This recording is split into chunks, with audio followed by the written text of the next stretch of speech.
Em um celeiro abandonado nos limites da vila, Rodrigo Montenegro acende uma fogueira para passar mais uma noite sozinho depois de perder tudo.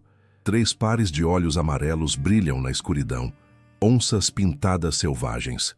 A mãe ferida rosna mostrando presas afiadas, posicionada na frente dos filhotes, pronta para atacar o invasor que entrou no único lar que elas conhecem. Rodrigo está a centímetros da morte, sem saída, encurralado por predadores que podem despedaçá-lo em segundos, enquanto a vila inteira aposta quando ele vai aparecer morto. O que ninguém poderia imaginar é que aquele homem destruído pela injustiça e aquela mãe selvagem lutando para proteger seus filhotes têm muito mais em comum do que parece. O que acontece entre eles nas próximas semanas deixa todos em choque. Mas antes de continuar a história, se você, assim como nós, acredita que até nos lugares mais sombrios pode nascer algo extraordinário, se inscreva no canal para não perder nenhuma história emocionante. Obrigado. Agora vamos voltar à nossa história. A vida de Rodrigo Montenegro desmoronou em questão de semanas, como uma casa antiga, cujas vigas apodreceram silenciosamente, sem que ninguém percebesse, até que tudo desaba de uma vez só. Tudo começou quando seu pai, Antônio Montenegro, um fazendeiro de mãos calejadas pelo trabalho honesto e coração grande demais para este mundo cruel, caiu doente de forma súbita e misteriosa. O que começou parecendo uma febre comum, daquelas que aparecem com as mudanças de estação, transformou-se rapidamente em algo grave e aterrorizante que os médicos da região não conseguiam diagnosticar nem combater. Durante 30 longos dias que pareceram uma eternidade, Rodrigo assistiu impotente seu pai definhar na cama de madeira simples, o corpo antes forte e musculoso, sendo consumido por uma doença sem nome que roubava sua força dia após dia. As mãos que erguiam sacas pesadas de grãos tremiam ao segurar uma xícara de água. A voz que comandava trabalhadores se reduzia a sussurros fracos. Os olhos que sempre brilharam com determinação se apagavam lentamente como velas no fim do pavio. Quando Antônio finalmente fechou os olhos pela última vez, em uma madrugada fria de lua nova, Rodrigo estava completamente sozinho ao lado da cama, segurando aquela mão que já estava gelada e sem vida, sentindo o peso absolutamente esmagador da solidão mais profunda que um ser humano pode experimentar. Tinha apenas 35 anos. Estava na força de sua vida, mas naquela tarde cinzenta e chuvosa em que enterrou o pai no cemitério pequeno da vila, cercado por algumas poucas pessoas que vieram mais por obrigação social do que por afeto genuíno, sentiu como se tivesse envelhecido décadas completas em apenas algumas horas dolorosas. Cada pá de terra que jogaram sobre o caixão simples de madeira sem verniz parecia enterrar também um pedaço de sua própria alma. O que ele não sabia, em sua ingenuidade de homem honesto que ainda acreditava na bondade humana, era que a verdadeira tempestade ainda estava apenas começando a se formar no horizonte, e que aquele enterro silencioso era apenas o primeiro capítulo de sua queda vertiginosa. Apenas 2 dias após o funeral, quando Rodrigo ainda estava cambaleando tentando processar emocionalmente a perda irreparável do único familiar que lhe restava no mundo, 3 homens bateram à porta da fazenda com uma violência que fez o velho cão de guarda latir desesperadamente e as galinhas no terreiro se dispersarem assustadas em todas as direções. Eram os agiotas locais, figuras sinistras e temidas que todos na região conheciam de nome, mas que ninguém em sã consciência ousava confrontar ou desafiar. O líder deles era um homem chamado Valentim, uma criatura de aparência aterrorizante, com rosto marcado por cicatrizes profundas de facadas antigas e olhos completamente vazios de qualquer traço de compaixão ou humanidade, vestido sempre de preto, da cabeça aos pés, como se fosse um presságio ambulante de desgraça e morte. Com papéis amarelados, amassados e manchados de café nas mãos sujas, eles apresentaram uma dívida absolutamente chocante que Rodrigo desconhecia por completo. Seu pai descobriu ele naquele momento terrível, em desespero crescente durante os dias mais graves da doença, quando a febre queimava seu cérebro e o medo da morte se aproximava. Havia procurado secretamente esses homens perigosos e pegado dinheiro emprestado a juros absurdos para pagar tratamentos experimentais e caros em médicos. renomados da capital distante, acreditando ingenuamente em seu delírio que se recuperaria e trabalharia durante anos para quitar tudo honestamente.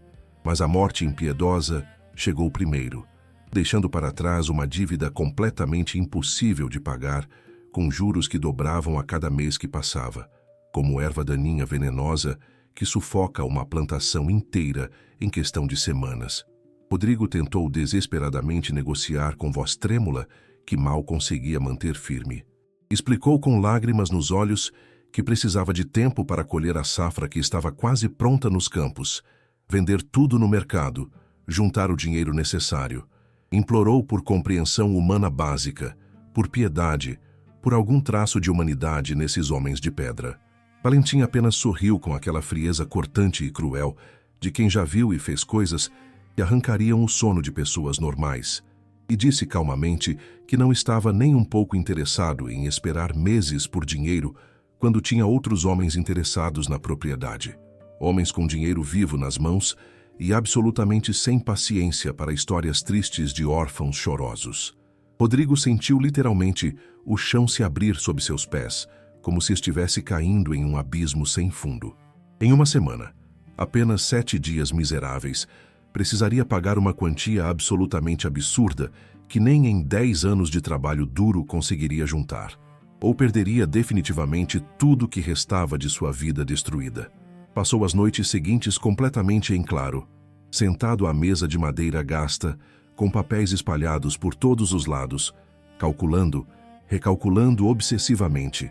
Mas os números cruéis nunca fechavam por mais que tentasse fazer milagres matemáticos. Não havia solução possível. A fazenda que 4 gerações de montenegros haviam construído com suor, sangue e lágrimas seria perdida por uma dívida que ele nem sabia que existia até 2 dias atrás. A humilhação pública devastadora veio na feira movimentada da vila, no sábado seguinte, que deveria ser um dia normal de comércio.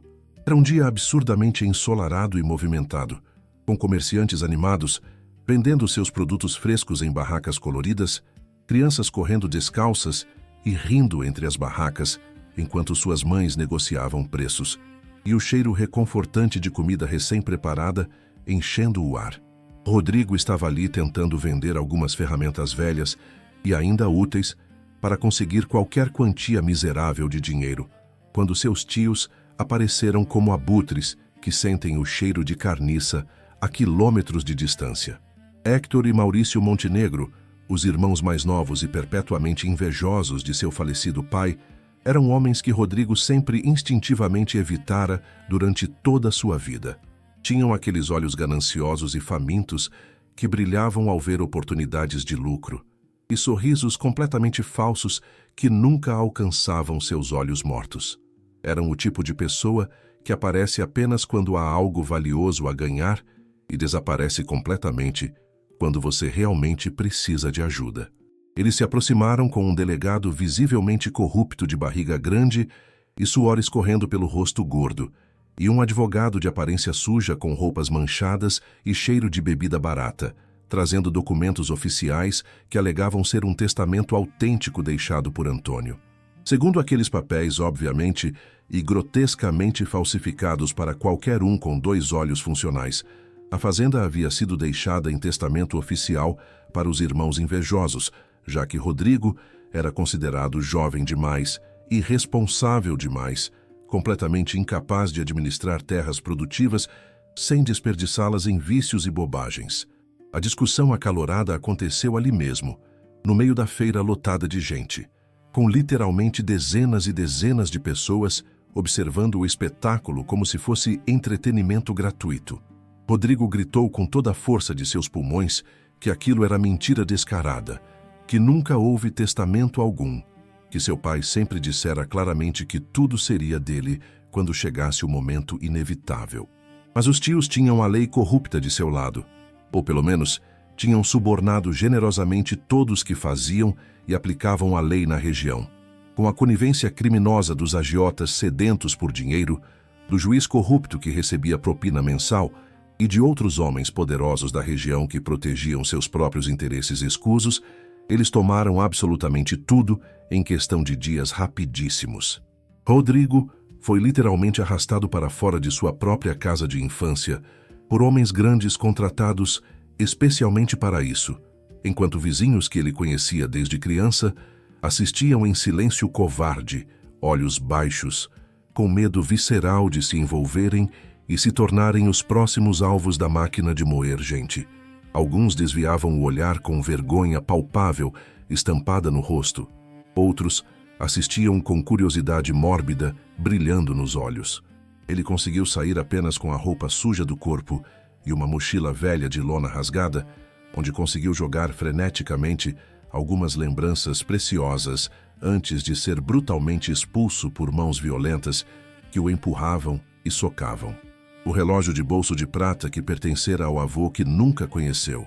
Uma foto amarelada e desbotada da família completa, reunida em dias infinitamente melhores que jamais voltariam. Um canivete gasto que seu pai lhe dera, quando tinha apenas 12 anos de idade, em uma cerimônia simples de passagem para a vida adulta.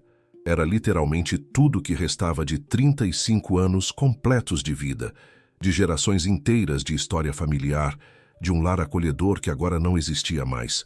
Durante uma semana inteira de sofrimento ininterrupto, Rodrigo vagou pela região como um fantasma invisível e indesejado que assombra lugares que já não lhe pertencem mais. Dormia debaixo de árvores grandes e antigas, acordando molhado de orvalho frio e com o corpo inteiro dolorido e rígido como se tivesse sido espancado. Bebia a água suja de riachos que cortavam as propriedades alheias, sempre extremamente atento e vigilante para não ser visto por trabalhadores, e enxotado com pedras e cachorros raivosos. Comia frutas silvestres quando tinha sorte de encontrar, manga verde amarga, que deixava sua boca ardendo e contraída, jabuticaba roxa, que manchava seus dedos permanentemente. A fome era uma dor constante, um animal selvagem que roía seu estômago vazio sem parar. Tentou desesperadamente conseguir trabalho em 5 fazendas diferentes durante aquela semana infernal, batendo em portões com humildade e se oferecendo para absolutamente qualquer serviço, por mais humilhante ou pesado que fosse. Mas sua reputação manchada o precedia como uma sombra negra e pegajosa que grudava em sua pele. Os tios cruéis, garantindo maliciosamente que absolutamente ninguém o ajudasse a se recuperar, haviam espalhado mentiras elaboradas e convincentes pela vila inteira. Diziam que Rodrigo era um bêbado irresponsável que desperdiçara toda a herança do pobre pai em jogos de azar e mulheres de má reputação, que havia deixado o velho Antônio adoecer gravemente por negligência criminosa. Diziam que era violento quando bebia, instável mentalmente e perigoso para ter por perto. Ninguém absolutamente queria contratá-lo. As pessoas literalmente desviavam o olhar quando o viam passar nas ruas de terra, como se a desgraça completa fosse uma doença altamente contagiosa, que podiam pegar apenas olhando diretamente. À noite, deitado no chão duro e frio, com apenas sua jaqueta fina e rasgada, como cobertor insuficiente, Rodrigo olhava para as estrelas incontáveis brilhando no céu infinito e se perguntava sinceramente se realmente valeria a pena continuar vivendo assim. A dor dilacerante da perda do pai ainda estava fresca e sangrenta, como uma ferida aberta que não cicatriza. A raiva consumidora da injustiça absoluta queimava em seu peito como brasa que nunca se apaga completamente. A solidão mais profunda e absoluta, a sensação terrível de que ninguém no mundo inteiro se importava minimamente se ele viveria ou simplesmente morreria sozinho em algum canto esquecido, pesava sobre seus ombros curvados como uma montanha inteira de pedra. Houve noites especialmente escuras em que pensou seriamente em simplesmente caminhar para dentro do rio caudaloso e deixar a correnteza forte levar todas suas dores embora para sempre. Mas algo teimoso dentro dele, talvez orgulho estúpido, talvez um último fiapo microscópico de esperança irracional, simplesmente não o deixava desistir completamente e aceitar a derrota final. Foi precisamente na 8ª noite de sua jornada pelo inferno pessoal, enquanto buscava qualquer abrigo miserável de uma chuva fina e gelada que começara a cair e molhava seus ossos, que ele encontrou o celeiro abandonado.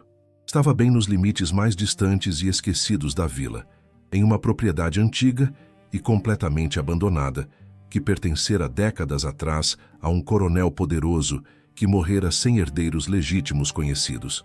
A terra estava absolutamente abandonada ao esquecimento, completamente tomada por mato alto e denso que chegava até a cintura de um homem adulto e por árvores antigas e retorcidas que pareciam dedos esqueléticos e artríticos apontando acusadoramente para o céu sempre cinzento.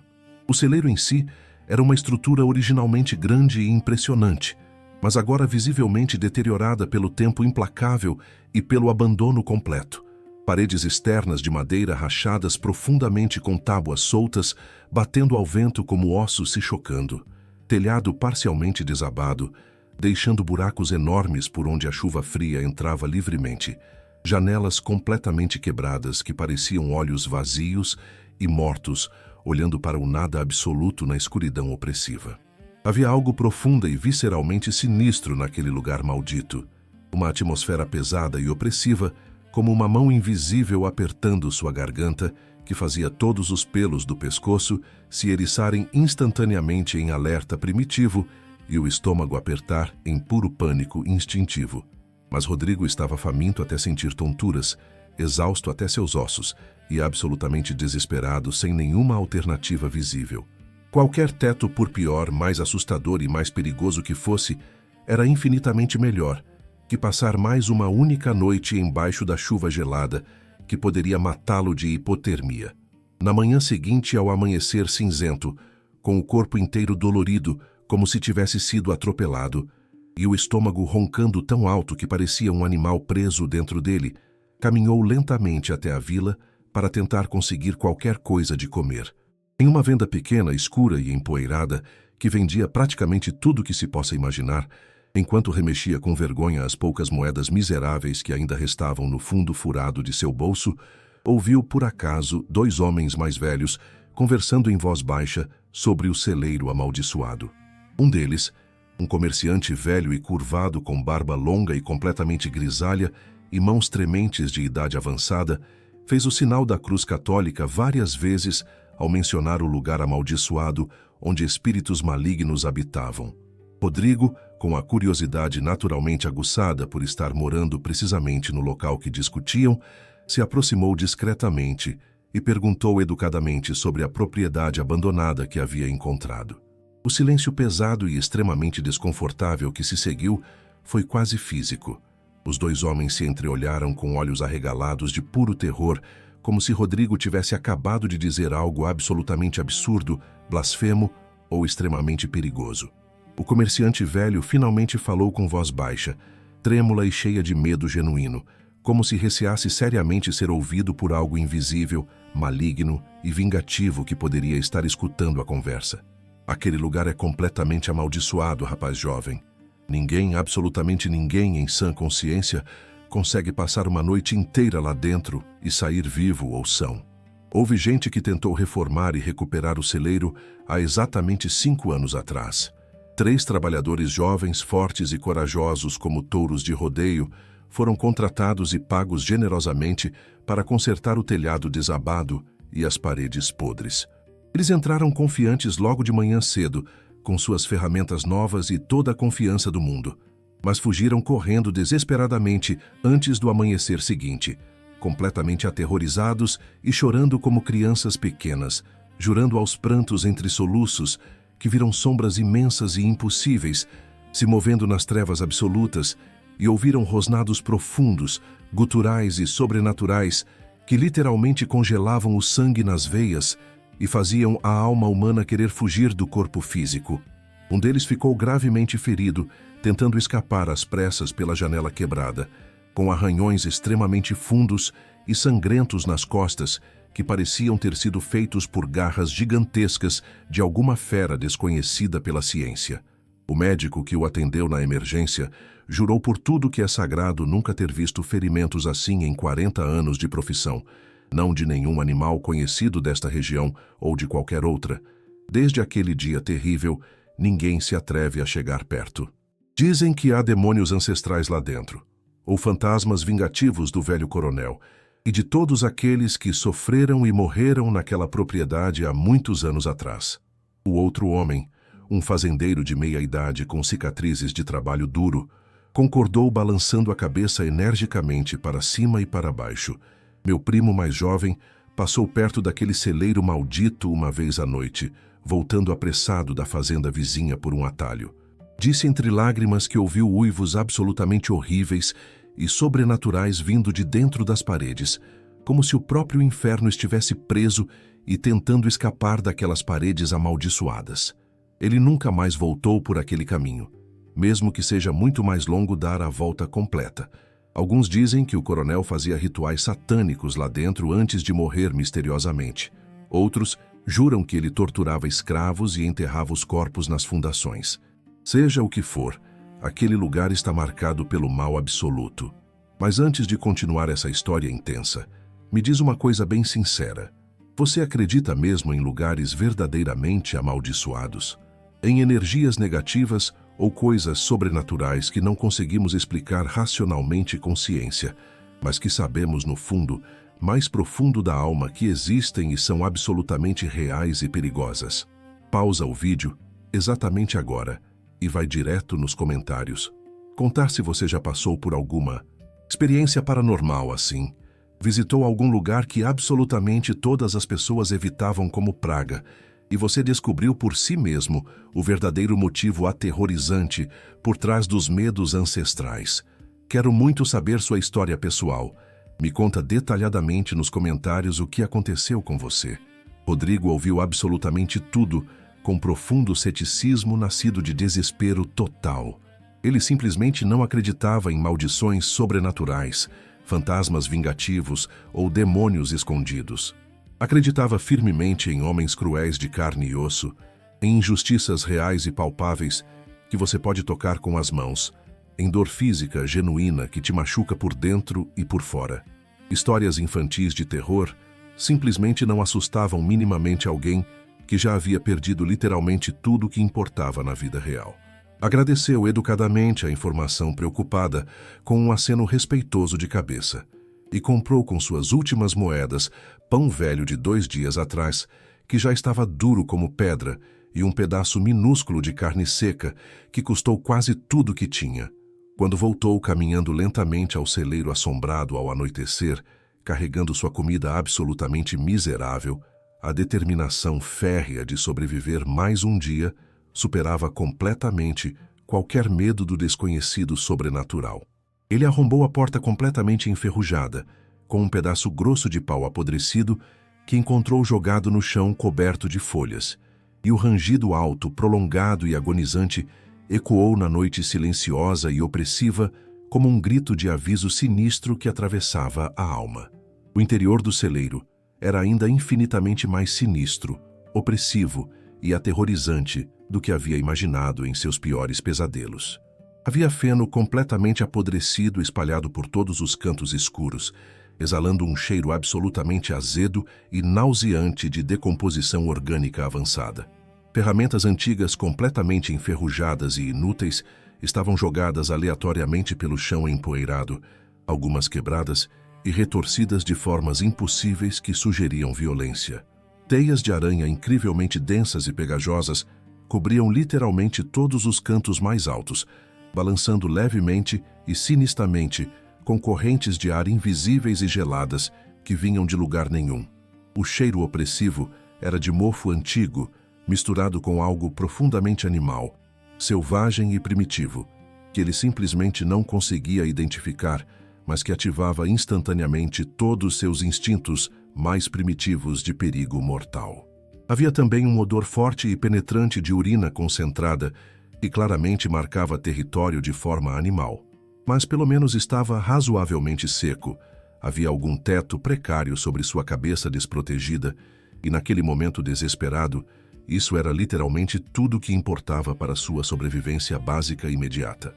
Rodrigo recolheu cuidadosamente vários pedaços de madeira velha e seca, espalhados pelo celeiro abandonado, e montou uma pequena fogueira controlada bem no centro do espaço aberto, tomando cuidado extremo e paranoico para não causar um incêndio descontrolado que destruísse seu único abrigo miserável contra os elementos. As chamas alaranjadas dançaram e crepitaram alegremente, iluminando as paredes antigas de madeira com sombras trêmulas e completamente distorcidas que pareciam se mover por vontade própria e independente, criando formas grotescas e ameaçadoras que a mente exausta e faminta automaticamente transformava em figuras demoníacas. Ele assou cuidadosamente a carne seca rígida sobre as brasas quentes até ficar minimamente comestível. Comeu o pão duro que machucava dolorosamente suas gengivas sensíveis e bebeu água morna de um cantil velho e sujo que enchera no riacho da manhã. Depois, completamente exausto física e emocionalmente até o limite absoluto da resistência humana, enrolou-se desajeitadamente em sua jaqueta fina e completamente desgastada pelo uso, usando a mochila velha como travesseiro improvisado desconfortável. O cansaço era tão profundo, visceral e absolutamente avassalador que seus olhos pesados se fecharam quase instantaneamente contra sua vontade e ele mergulhou em um sono pesado, negro e sem sonhos, de exaustão total. Foi o rosnado que o despertou brutalmente da inconsciência. Baixo, gutural, primitivo, vindo diretamente das sombras impenetráveis do fundo mais escuro do celeiro. Um som que parecia vir de dentro da própria terra, que fazia todos os ossos do corpo vibrarem em frequências erradas, e o sangue literalmente gelar instantaneamente nas veias, como se tivesse virado gelo. Rodrigo sentou-se bruscamente na posição vertical, o coração disparando tão absurdamente forte e rápido que ele podia ouvi-lo batendo alto em seus próprios ouvidos como tambores de guerra. Seus olhos arregalados se ajustaram muito lentamente e dolorosamente à penumbra densa iluminada apenas pelas brasas, quase completamente mortas da fogueira que se apagava.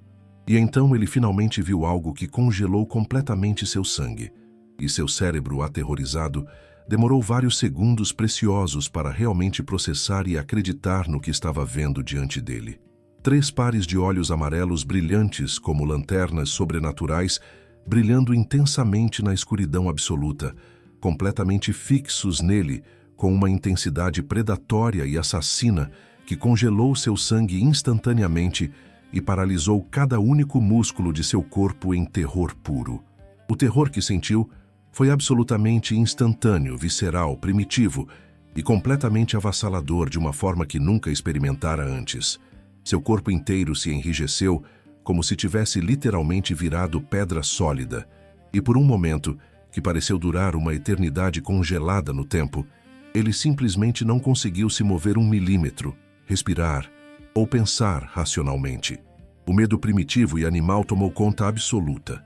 O medo ancestral que nossos ancestrais das cavernas sentiam quando eram presas indefesas e não predadores dominantes.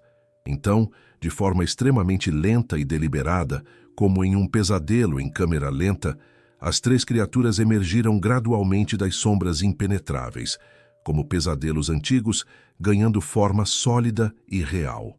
Onças pintadas, 3 delas, felinos selvagens enormes. Uma fêmea adulta absolutamente majestosa, poderosa e musculosa mesmo na penumbra densa, com o pelo malhado característico reluzindo fracamente à luz mortiça e laranja das brasas moribundas, posicionou-se estrategicamente e protetoramente na frente dos outros. Seu corpo inteiro era pura força muscular controlada e mortal, músculos definidos ondulando visivelmente sob a pele manchada. Atrás dela, posicionados protetoramente, 2 filhotes já quase adultos e imensos com cerca de 1 ano e meio de idade observavam com a mesma atenção mortal e intensa herdada geneticamente da mãe experiente. A onça-mãe imponente rosnava baixo e constante como um motor de ameaça, mostrando claramente presas brancas, longas, afiadas e mortalmente perigosas que podiam facilmente rasgar carne humana e quebrar ossos como gravetos secos. As orelhas pontudas achatadas completamente para trás, em sinal absolutamente claro de ameaça territorial séria.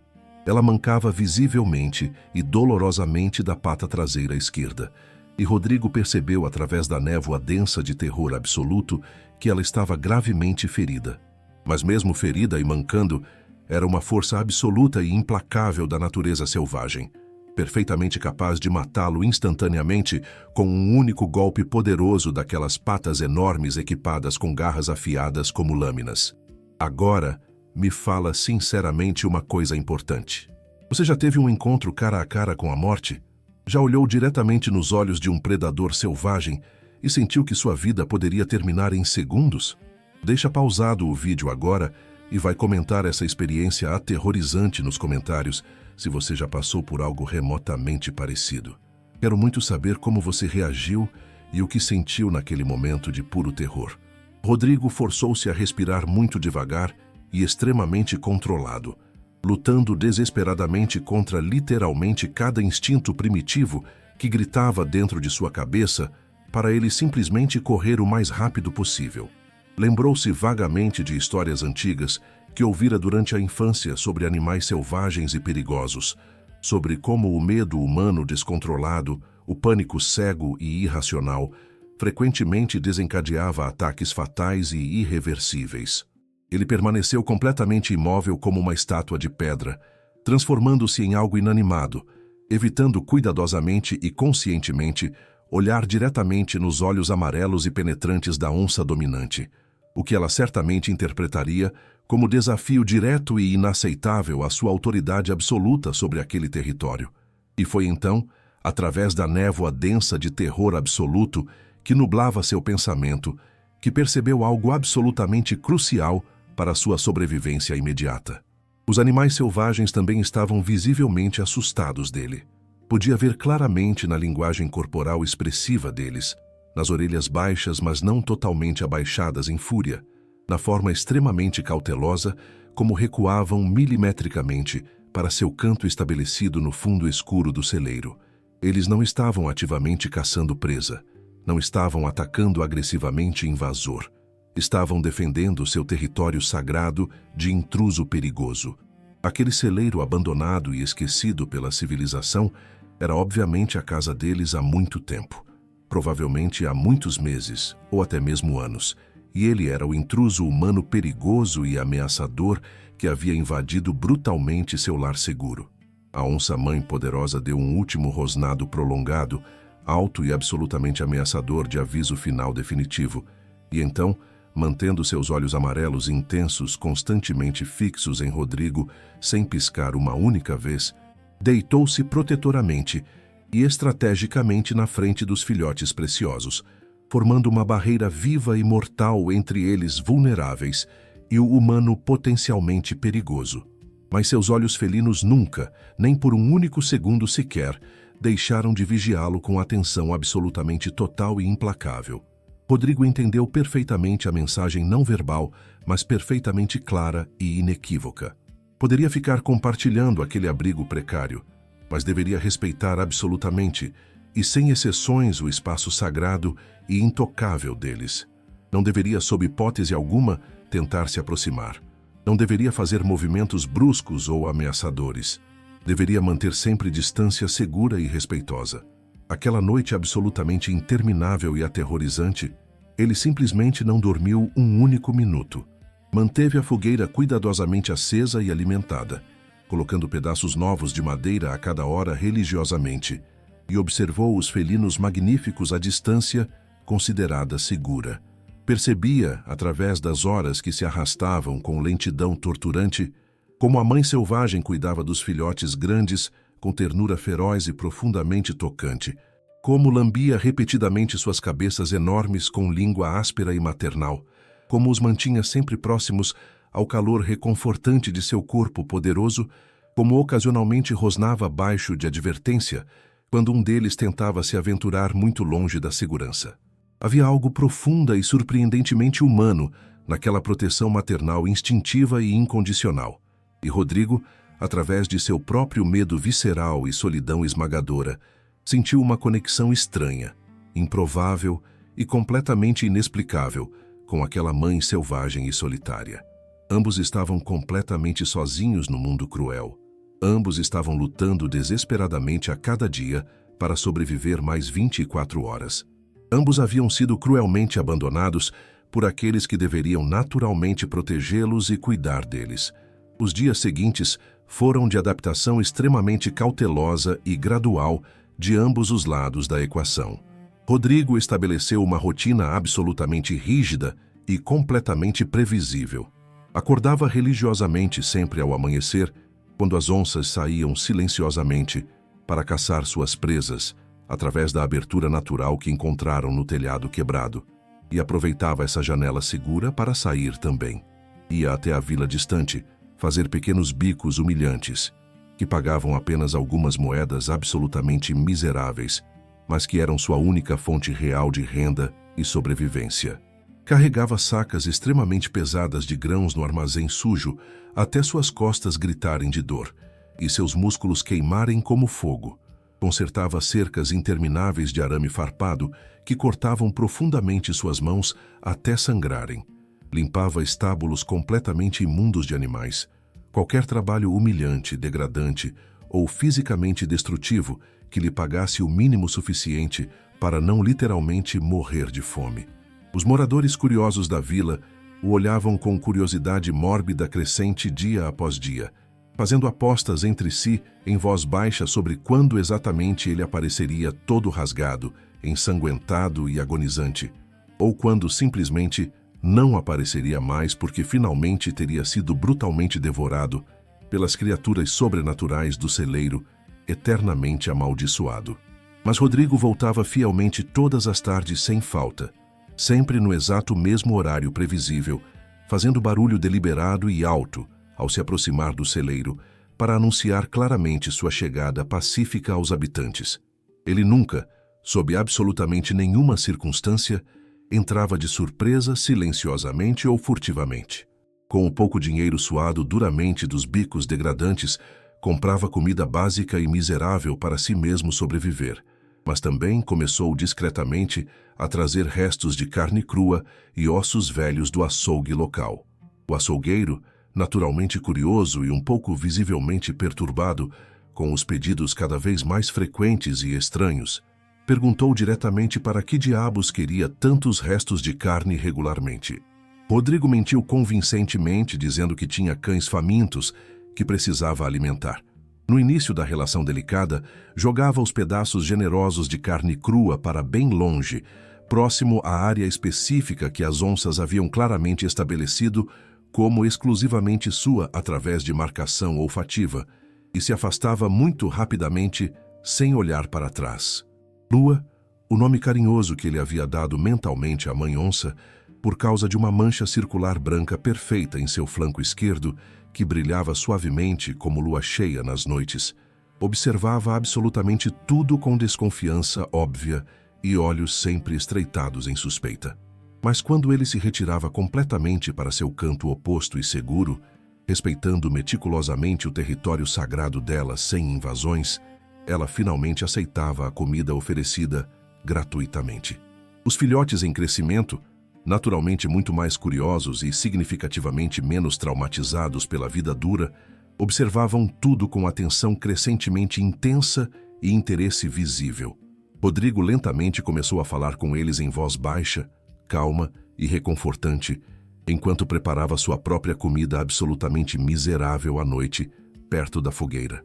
Contava detalhadamente sobre seu dia frustrante na vila hostil, sobre as pequenas mas constantes humilhações que sofria diariamente, sobre como seu coração ainda doía intensamente e constantemente pela perda súbita e injusta do pai amado e pela traição absolutamente cruel dos tios gananciosos que roubaram tudo o que possuía. Falava como se eles fossem amigos mudos, pacientes e completamente sem julgamento, que o ouviam com paciência infinita e aceitação incondicional. E estranhamente, paradoxalmente de forma inexplicável, falar abertamente com aquelas criaturas selvagens e perigosas era infinitamente mais reconfortante e terapêutico do que qualquer conversa superficial que tivera com humanos nas últimas semanas horríveis. Elas não mentiam calculadamente, não traíam covardemente, não julgavam hipocritamente, apenas existiam honestamente em sua verdade selvagem, pura e completamente honesta. As semanas se arrastaram muito lentamente, e algo verdadeiramente extraordinário e quase mágico começou a acontecer muito gradualmente. A distância física e emocional entre Rodrigo e as onças selvagens diminuiu centímetro por centímetro precioso.